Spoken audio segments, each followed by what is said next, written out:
Welcome back to Season 2 of Polly's in the Bay Area. My name is Ruby and I am your co-host. Also, I am a contracts consultant for Whanaika Whangau Consulting LLC, solo host for the original Islander business show, Pacific Business Podcast, and co-host to an original Islander law show called Pacifica Legal Analyst. So excited to be back. My co-host and big sister is here. Welcome back, Nita. Thank you. Welcome back to our listeners. My name is Nita. I am co-host to Polly's in the Bay Area. I am co-owner to Continental Appliance. We are a family-owned appliance repair company located in San Francisco. We repair range hoods, stoves, dishwashers, washers, dryers, and refrigerators. I'm excited to be back, and I'm excited for our listeners, and a nice big warm welcome to our listeners to our second season of Polly's in the Bay Area. So you might hear some traffic in the background and maybe even a little chatting, and that's because we're traveling on this first episode back of season 2. Because we're traveling because a young one in our family has began his college journey, and so he's went away for college. We went away with him to help him get started, and we're in Summersville in Summers County, but it's far away from home. And we think that makes for a great segue into this episode, which is going away for college. And we think we have some helpful experiences and tips to share with our audience.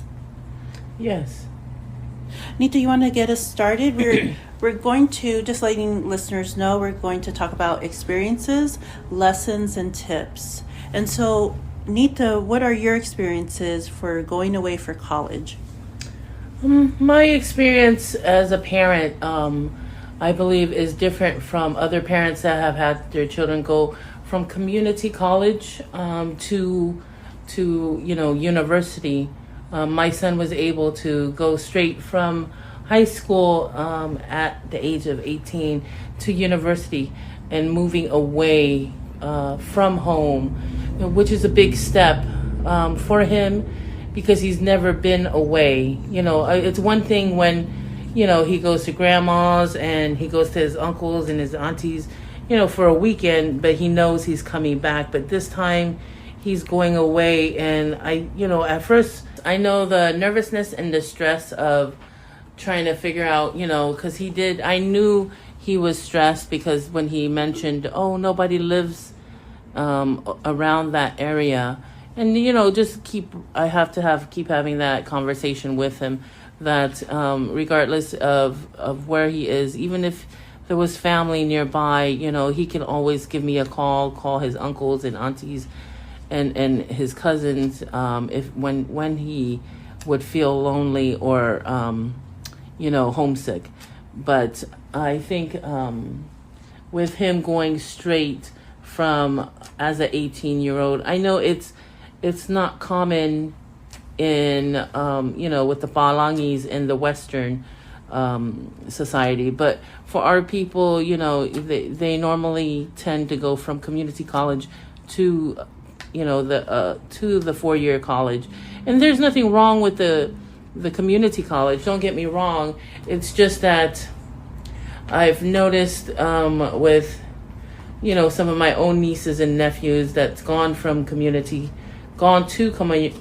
college, what is supposed to be a 2-year situation sometimes ends up being, a 4-year. And I think it's something to do, there could be a lot of different factors why it's taking them that long to go away for college. And I think, but luckily and fortunately, my son was able to go to straight away from as an 18-year-old to college, away for college. Yeah, that is a unique experience. You're right that it's more common in our community and in our family for the students to go from high school to transfer college, and then to the university. But here our young one is going from graduating from high school and then going straight to the university. And just one quick note that we're talking about university life. We're talking about going to a university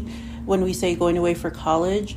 And I mentioned that because we have some international listeners, some listeners from Australia, from Tonga, and other people who are more familiar with, I believe, the British school system. And so while you may refer to high school as college, you use the term college for high school. Where you're from in America, when college and university are actually interchangeable, and we call high school. We don't call high school college.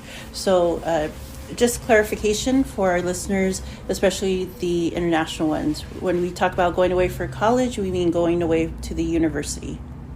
Yes. And any other experiences you'd like to? No, I mean, that's I think my main experience.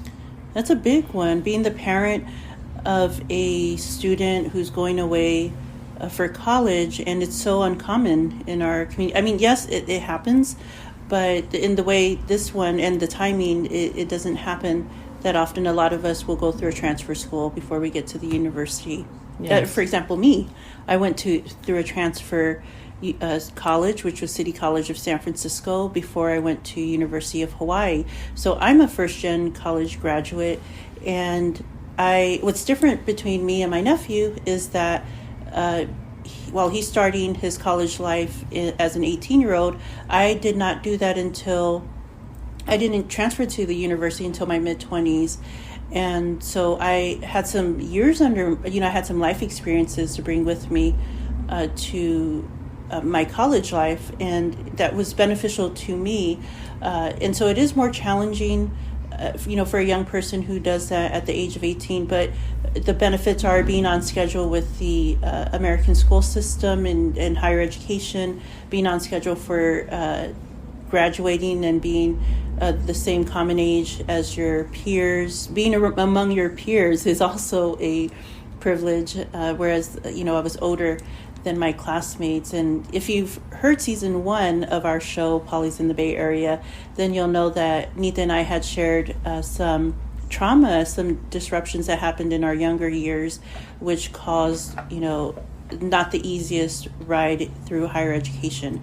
But I am happier for the next generation, for my nephew, who is going to his university, and it's, he has both his parents, and not that they're rich, not that we're rich, our family is not rich, but, things are more familiar for us to have wisdom to impart as elders to this young person.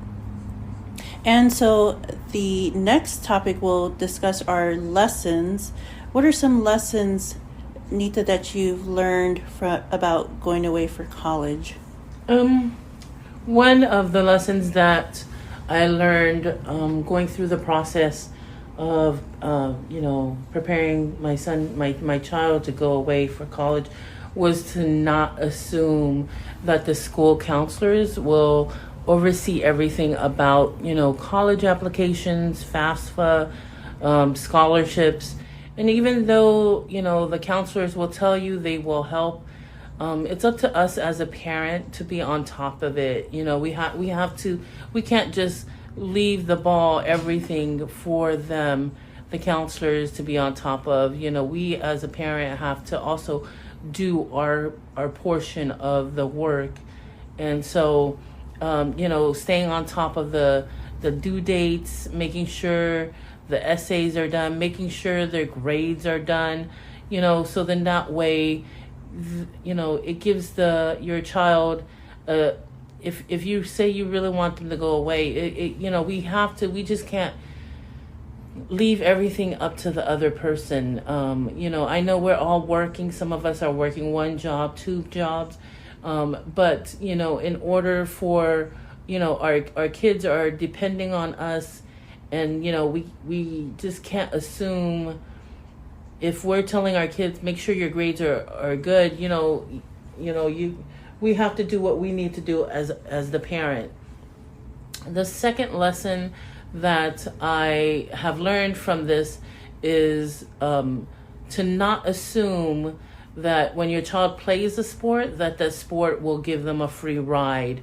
And I only say this because I know with my case, my son, when he went into high school, he was already tall, but he didn't grow to his full height, and he's still growing. But he didn't want to play a sport in freshman year. Sophomore year, that's when the COVID hit. Everything was shut down. When he went back as a junior, he had gotten some bulk and to his body, and it was kind of like the Fanica bloodline was pumping through. Yeah, we because our mother's side is they're very tall people, but they're also very big people, big boned, But and my husband's side of the family, they're tall, but they're tall and skinny. But on my mother's side, they're very tall and big people. So it kind of was like, when my cousins would see, my son, they would be like, oh, yeah, we can see it, that our family blood's, coming through. My dad's side of the family, they're not petite. Yeah, they're very petite. Yeah, but, in comparison, to Americans, they might be regular size, but to Polynesians, we would, especially compared to our Fanica side, we would say the Whangau side are petite. Petite people. So, yes, and so when he came back, after, after going to school, and then he said he wanted to play football, and I was like, kind of taken aback. So, but, we were like, okay, you do understand what's going to happen. You do understand the game, but then, the reason why I say don't assume that playing the sport will give him a free ride, because sometimes that happens, because the coaches, they see your child, and especially when you have a Polynesian child, if they see that, oh yeah, he's going to be really good, he can go far, and if they've never played a sport before, it was just kind of like, don't assume, they just gave me that don't impression. get carried away. Don't get carried away with the sports dreams. Yeah. And I'm glad that you're sharing your experience with that, because you didn't put all your eggs in one basket for your son, and you're encouraging that. Same for listeners. Like, yes, of course, you want the best for your kids, and of course, if they're the best in sports, but you also want to balance that out with realistic expectations, and you want to balance that out with academics. You want to, I believe with student athletes, they still have to keep up their grades. So I'm glad that you balance that out for him. Yeah. Because that was a main thing to tell him, hey, if your grades aren't up to what it's supposed to, you don't play. So, they could have the scouts out there, but if your grades aren't what's supposed to be, you'll be on the sidelines, and you might miss that chance to have, the scout look at you. That was my second lesson.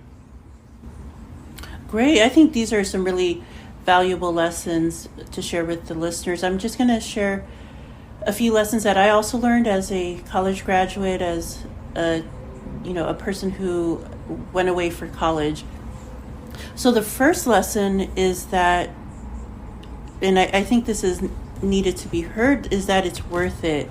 I think there's a temptation for Polynesian parents, especially overprotective ones, to discount, the importance of going away for college, or the value of it.